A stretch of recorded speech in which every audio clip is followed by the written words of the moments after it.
mga ka-farmers! Welcome back to my channel!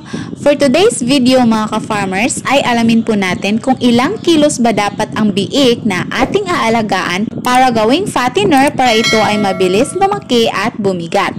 Napaka-importante po nito mga ka-farmers lalo na po sa ating mga kapatid na hog raisers na bago pa po sa negosyong ito.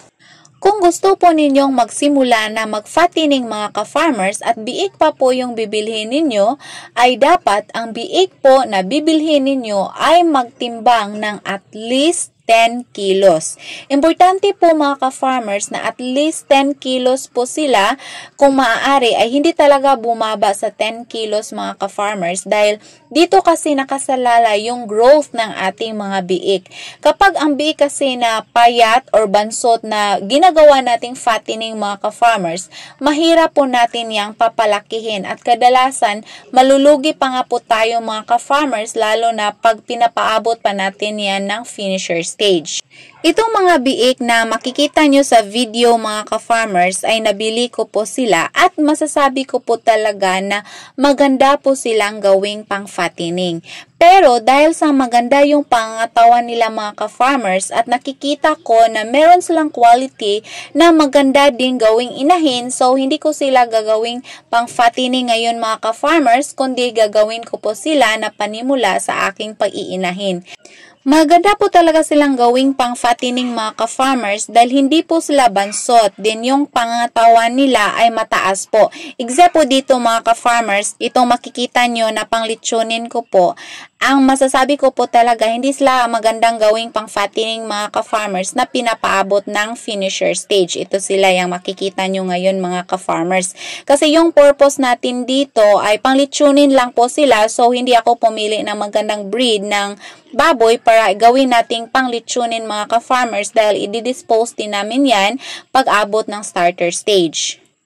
In fact, mga ka-farmers, itong pang litsunin ko, 8 ko po sila nung nabili, ay nagtimbang lang po sila ng mga 5 kilos. So, hindi po talaga sila magandang pang fattening mga ka-farmers dahil imagine 5 kilos lang po. Pero ito makikita nyo ngayon, ito yung mga baboy ko na masasabi ko talaga na maganda yung lahi nila mga ka-farmers. Sabi ng seller ay Dorok daw po ito, pati yung ama nila ay Dorok, pero sabi ng asawa ko Landrace daw po. Pero masasabi ko naman talaga na hybrid po talaga sila mga ka-farmers kaya nagagandaan po ako sa kanila. At yung timbang nila mga ka-farmers ay pasok po sila sa 10 kilos kahit mga bagong walay lang po sila mga ka-farmers. Ayan makikita nyo, ito po talaga yung magandang gawin nating pang fattening mga ka-farmers. So para sa ating mga kapatid na backyard hog raisers na bago pa po sa negosyong ito, magpili po kayo ng mga biik na ganito kaganda mga ka-farmers. Except po dito mga ka-farmers itong pang litsunin natin kasi ngayon nagkakaproblema akong ibenta itong tatlo kasi maliliit lang po talaga sila kahit na bina-vitamins natin, pinupurga, pero meron lang talaga siyang kaibahan mga ka-farmers kapag hybrid yung baboy natin. Mahina po talaga yung paglaki nila ngayon mga ka-farmers. Di ko alam kung bakit. Pero yung mga katawan nila, masasabi po talaga natin na solid po sila mga ka-farmers. Pero yun lang, hindi sila masyadong tumaas. Then, isa kasi sa titingnan kapag meron ng buyer mga ka-farmers ay kapag mataas yung pangatawan ng baboy natin, kahit na pang litsunin lang po sila, yung iba kasing mga buyers, tumitingin po sila sa quality ng baboy na dapat mataas daw po yung pangangatawan. Pero kahit mababa po yung pangatawan ng ating mga panglitsunin mga ka-farmers, ay yung mga nakabili, nagsasabi po talaga sila na mabigat daw kasi yung pagkarga nila mga ka-farmers mabigat.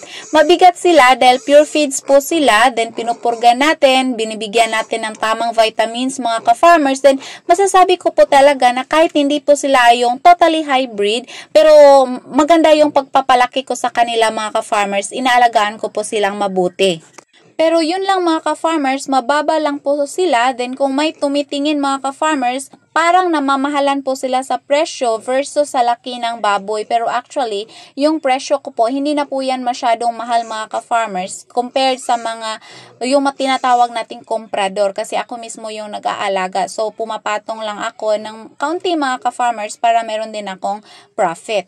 So, ganyan lang po talaga mga ka-farmers ang pagpili ninyo sa inyong mga baboy na gawing pang fattening. Huwag po kayong pumili ng mga bansot mga ka-farmers. Yun pong mga at least 10 kilos po yung timbang or more than 10 kilos mga ka-farmers.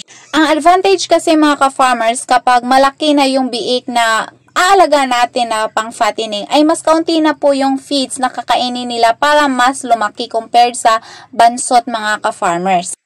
So, yun lamang po mga ka-farmers ang may share ko for today's video. Sana po ay matutulungan ko po kayo. Huwag niyo lamang pong kalimutan na mag-subscribe at i-click ang notification bell para kayo po ay palaging updated sa ating mga bagong farming tutorials na i-upload. Thank you for watching. Happy farming! God bless everyone! Bye-bye!